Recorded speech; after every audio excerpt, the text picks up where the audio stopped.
less than half a day, all right, carbon monoxide actually, thankfully, actually drops to normal levels and oxygen levels return to normal.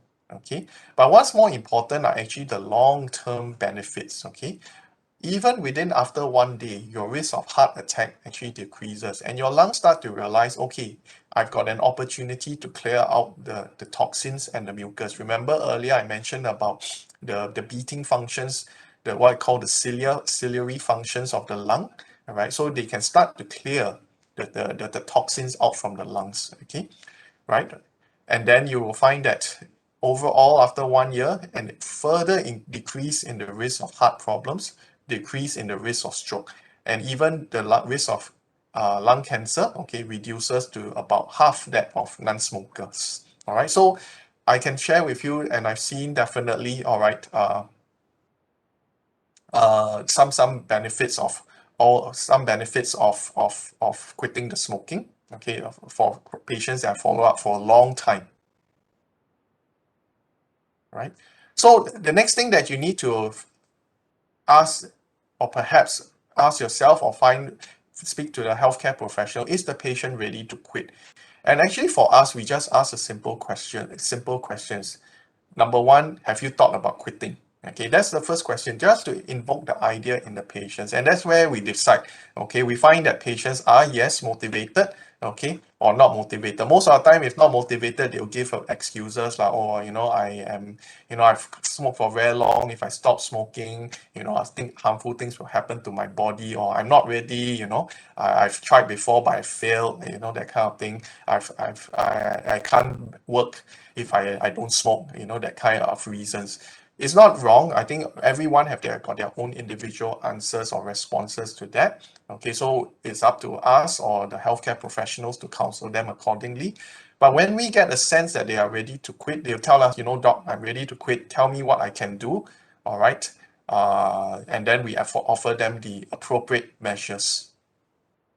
So how do we quit? There are some very basic steps. Okay, you need to set a date. Okay, you need to set a quit date. All right, if you don't, then you'll never reach that goal per se. All right, so sometimes we advise patients you choose a meaningful date. Okay, wedding anniversary, birthday, or public holidays, for example. Always get your friends, all right, to help you. Okay, so you need family and friends. Okay, co-workers. I know the smoking yellow box, the ubiquitous yellow box is where we all like to socialize. Okay, but sometimes while it's good for socializing, it also does encourage people to smoke in that corner there. Right, so you probably need to give your bunkmates or your campmates a heads up. Okay, I join you in the smoking corner, but please don't offer me cigarettes. All right, because I'm at the stage of quitting to smoke. Okay, anticipate and plan for the challenges. So what are the challenges that you will face? Is it the craving? Is it, for example, stress at work? Is it, for example, stress from family? You need to write it down. Okay, and then you sort of can figure out, because you don't want to quit and then you realize, oh no, there's actually stresses which I didn't think about, and then that is very natural for the patient or for the smoker to just take up a cigarette again. Okay, avoid temptation. Okay, so remove cigarettes and other tobacco products. Okay, and really, if you have difficulties, all right, and you have a doctor that you trust, talk to your doctor about getting help to quit.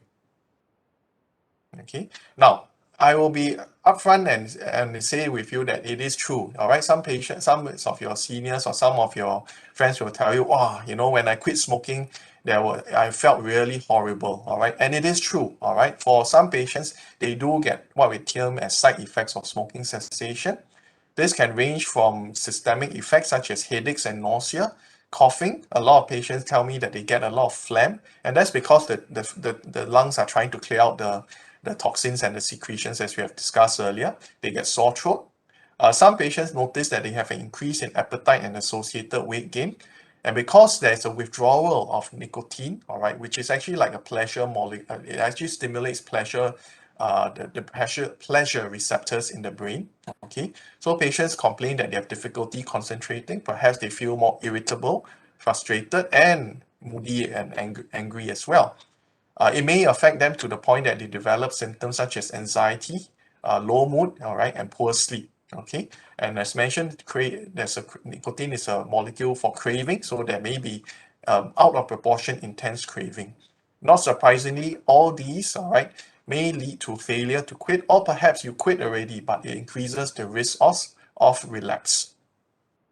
So what are the medications to help quit?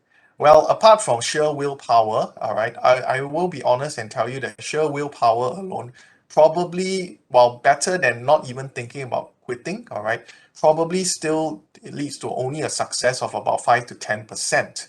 A lot of times patients do need medications to help them. Okay, so discuss with your doctor. Okay, you can go to your family doctor or perhaps specialist perhaps, and there are treatments out there. All right, so there are things known as nicotine replacement therapy. These can come in two forms, either as nicotine gums, okay? All right, so it's like chewing gums. These are medicated gums. So there are prescriptions for that. You can get prescriptions from the pharmacy or from the doctor, all right, and they will advise you to take the right amount of gums, okay, according to how much you smoke, all right? So this replaces the nicotine so that it reduces the craving per se. Are there medications? There is one approved in Singapore. It's not otherwise known as Champix. Okay, so basically it helps to reduce the craving and also helps to reduce the urge of smoking. So it actually improves the quit success. All right. Now, honestly, even with medications, the quit success is probably somewhere between 30 to 40%. All right, but I think that is a fairly good success rate. Okay, if you are a chronic smoker, right? And you have the right mindset per se. So feel free to discuss with your doctor about these medication options. Finally, I just want to talk a little bit about e-cigarettes, all right? Because there have been some proponents to say that perhaps e-cigarettes can help, all right, to reduce smoking of real cigarettes per se, right? But at this point in time, I would like to highlight that these are not approved in Singapore. They are still harmful to health because within these e-cigarettes, they actually still contain chemicals. Yes, they may be quite flavorful because they actually contain permitted flavorings, for example, and stabilizers, but they still contain chemicals, all right? And they still contain nicotine, all right? So at this point in time, they are not approved. In fact, some have actually, the opponents to this have actually observed that for the younger ones who take up e-cigarettes, they still promote actually smoking real cigarettes in later life, right? So at this point in time, there's a concern of danger of e-cigarettes being entrenched in Singapore if we lift the ban, okay? And it may be a gateway or starter product for use to hook onto nicotine. So at this point in time, please do not think of this as an option or as an alternative, all right, to smoking cessation or cigarettes. Right. So with my final slide, I would like to highlight about relapse. We fully acknowledge that. All right, about 35 to 40% of patients will relapse. Okay, after between 1 to 5 years after quitting. Okay. Fortunately, all right, two-thirds of smokers who relapse do want to quit again within 30 days because they have quit before and they realize that it is beneficial to them. So what do we do with such patients or such relapses? All right, so we will re-explore and tailor the smoking cessation strategy for these patients. So if we find that the previous medicine work, okay, we can start back or perhaps combining again with other medicines, okay? And again, we need to re-explore, all right, with them why they retook up smoking again, and go through with them, offer them the same kind of support. Essentially, go through the 5 principles again, all right, and from there, all right, adjust and tackle the relapse accordingly again. All right, so with that, I've ended my talk here. I would be happy to take any questions in the next few minutes. Thank you. Everyone, do you all have any questions? You could type it in. Dr. Chan, thank you so much for that informative presentation. I think while we wait for the audience to type their questions, I was wondering if I could ask a question for myself. Sure. Yeah, I'm not a smoker, but I'm an ambassador, and I've often faced the issue of smokers not being motivated to quit. I mean, yourself having dealt with many patients, probably many who are not motivated. Could you Yes. share with us some of your techniques or some of your motivation? How do you encourage them to smoke? And what do you do if they continuously reject you? Yeah. Okay, so I think so first up, I'll be honest and tell you that a lot of times patients, because for me, we are termed as tertiary care. So tertiary care is essentially in the healthcare system, there's basically primary care, which is like your family doctors, your polyclinic doctors per se.